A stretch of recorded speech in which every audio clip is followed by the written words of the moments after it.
Assalamualaikum warahmatullahi wabarakatuh. Halo teman-teman semuanya, perkenalkan, nama saya Ahmad Nur Yazid. Saya adalah salah satu pengajar dari SMK Canda Birawa Pare yang hari ini akan mengajari teman-teman semuanya untuk belajar bahasa Inggris. Teman-teman, hari ini kita akan mempelajari tentang procedure text.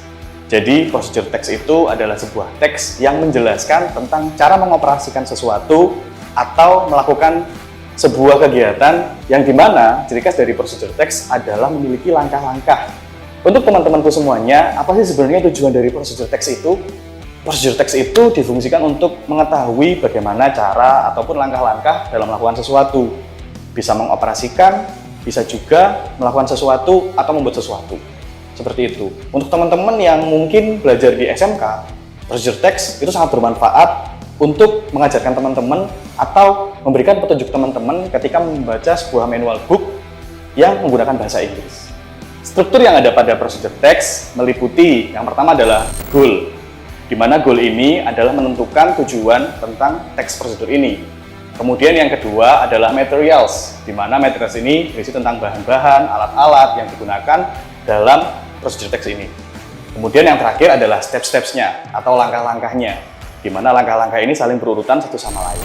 Nah, teman-teman semuanya, apa saja sih kaidah kebahasaan atau language feature yang sering keluar dalam procedure text? Ada 4 hal yang sering keluar di sini.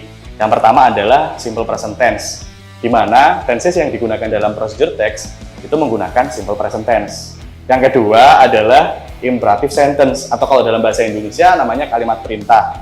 Ya gimana ya, namanya juga kita disuruh untuk membuat sesuatu ataupun mengoperasikan sesuatu. Jadi yang menggunakan kata perintah pastinya. Dan yang ketiga adalah menggunakan connective word atau menggunakan kata penghubung.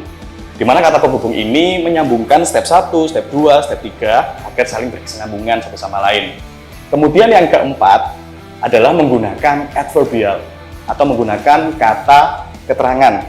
Di mana di sini kata keterangan difungsikan untuk membantu kata-kata yang digunakan dalam procedure text. Nah, teman-teman, ada 2 jenis procedure text yang sering sekali digunakan dalam kehidupan sehari-hari. Yang pertama ada cara mengoperasikan sesuatu atau how to operate something. Yang kedua adalah how to make something atau cara membuat sesuatu.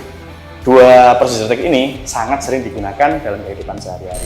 Nah, yang terakhir teman-teman, setelah ini kalian akan mengetahui bagaimana contoh penggunaan procedure text. Teman-teman kalau misalnya tahu sebenarnya kalian itu sering melihat procedure text. Ada yang pertama di bungkus Indomie, nah itu paling umum sekali buat contoh anak sekolah-sekolahan. Pakai bungkus Indomie, kemudian yang biasanya juga kelihatan itu di manual book. Tapi sepertinya teman-teman jarang melihat manual book. Yang paling sering digunakan dalam teks prosedur itu bentuknya video teman-teman. Kalian bisa lihat di YouTube how to make atau mungkin tutorial. Nah, itu adalah merupakan sebuah procedure text yang sudah dibuat dalam bentuk video. Jadi sebenarnya tutorial-tutorial yang teman-teman lihat di YouTube itu merupakan dasar dari procedure text karena memiliki step-step 1, step 1, step 2 dan seterusnya. Seperti itu teman-teman. Dan ini adalah contoh teks prosedur yang ada di pembelajaran bahasa Inggris.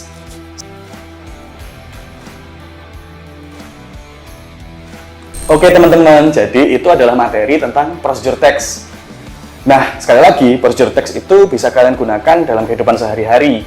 Bahkan mungkin kalau misalnya kalian membaca buku tentang cara mengoperasikan sesuatu, ataupun suatu hari nanti kalian jadi YouTuber dan ingin membuat sebuah tutorial, kalian bisa menulis teks ataupun skripnya menggunakan procedure text, sehingga bisa memudahkan teman-teman semuanya.